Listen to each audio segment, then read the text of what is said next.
La photogrammétrie, le principe, c'est de prendre plusieurs photos consécutives qui se superposent, puis qu'ensuite le logiciel va les greffer ensemble pour créer un modèle 3D.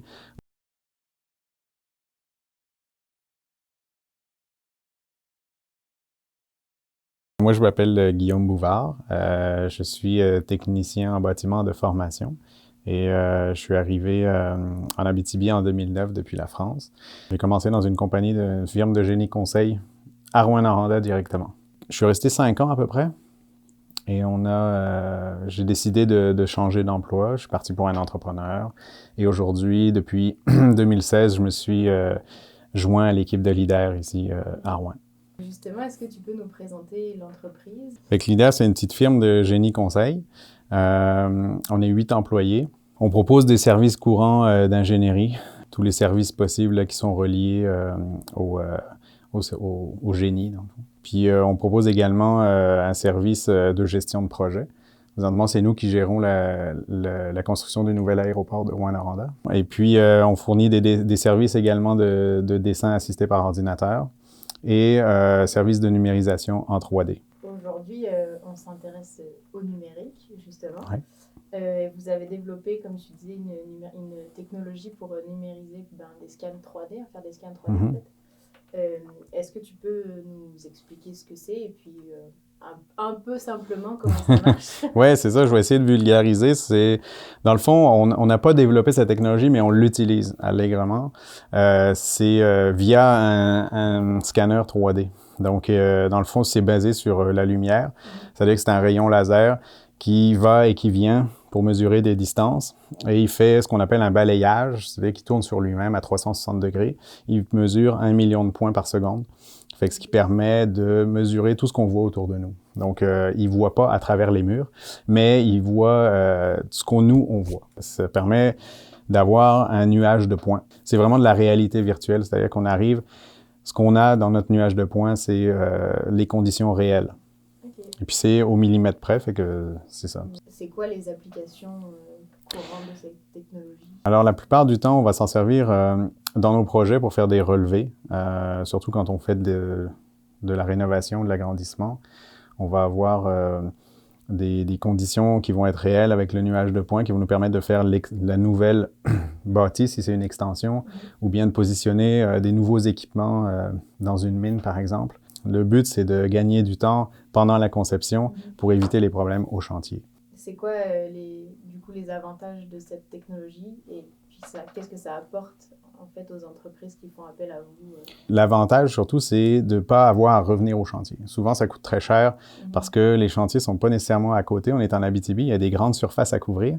Fait que des fois, le fait d'avoir un relevé 3D évite d'avoir à revenir sur place parce que souvent, on va se concentrer quand on fait un relevé à la main sur une poutre d'acier ou un mur, mais on va avoir oublié qu'il y avait un petit fil qui passait et qui ne peut pas être bougé pendant la construction. Fait que souvent, c'est ça que le nuage va nous permettre de voir, c'est on a encore tous ces détails-là qui sont là et qui sont mesurables aussi. Fait que c'est un gain de temps au niveau des coûts pour ne pas avoir à retourner.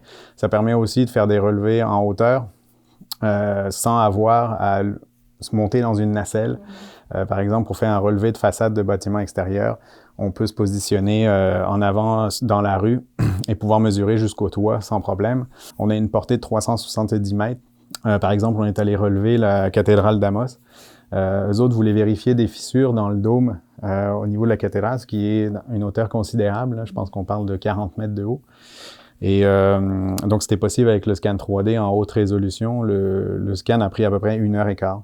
Mais on avait une résolution d'1 millimètre. Il y a une nouvelle mine à Val-d'Or qui s'appelle Eldorado Gold, qui est repartie d'une mine existante qui était en arrêt complet, qui était quasiment désaffectée. Fait qu'eux autres avaient besoin d'avoir cette mine-là en 3D pour pouvoir repartir. Donc, on est allé scanner pendant 5 jours consécutifs toutes les installations de la mine, les installations en surface, donc c'est-à-dire l'usine au complet. Fait que c'est ça, on a passé 5 jours là, on a fait à peu près 300 relevés.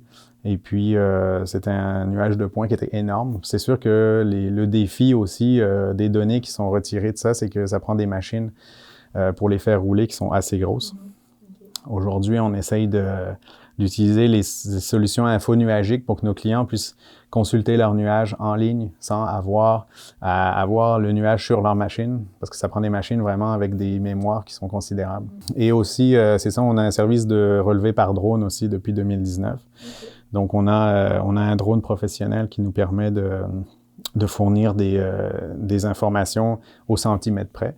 Donc, avec de la photogrammétrie. Comme je le disais, le laser, le scan 3D est basé sur un laser, sur la lumière, tandis que le drone, lui, est basé sur la photographie. Fait que c'est aussi la lumière qui est en jeu, mais là, c'est pour l'éclairage de la scène.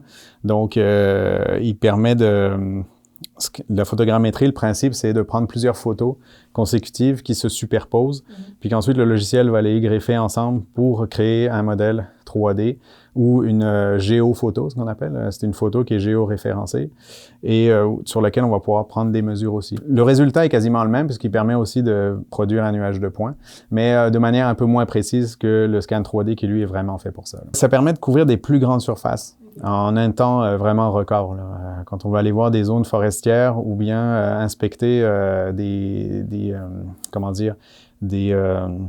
des terrains ou des chantiers, ça prend quelques minutes. Le drone va faire le balayage complet avec ses photos, puis ensuite on va pouvoir avoir un relevé qui est quand même bon. C'est sûr qu'il y a des contraintes de temps. On est en Abitibi. C'est des machines qui sont, pour le drone en tout cas, qui sont assez sensibles parce qu'il y a le vent aussi qui rentre en compte. Le scanner, lui, est très résistant, on va dire, parce qu'on peut scanner jusqu'à moins 20 degrés à plus 50. On peut scanner avec des vibrations. Il y a un compensateur à l'intérieur qui permet de compenser quand il y a de la vibration. Il est étanche à l'eau, à la poussière. Fait que c'est ça qui nous permet d'aller dans des milieux très hostiles comme les mines. Et puis, est-ce que vous avez des projets à venir? Oui, des tonnes. Ouais, ben c'est ça. Là, on est en train de développer la réalité virtuelle avec casque pour nos clients qui puissent se promener à l'intérieur de leur nuage de points directement en virtuel avec un casque. Et puis là, ben, on vient de monter une nouvelle compagnie aussi qui est un merge de 4 compagnies au Québec qui sont experts chacune dans leur domaine pour faire du relevé uniquement souterrain et dans des milieux dangereux, donc dédiés à l'industriel et aux mines. Donc là, on a un nouveau drone qui arrive, qui lui est fait exprès pour aller dans des espaces vraiment très restreints. On a également un nouveau scanner laser qui, lui, va être embarqué sur le drone et puis qui va aller dans les galeries minières pour faire le relevé de galeries minières directement en drone.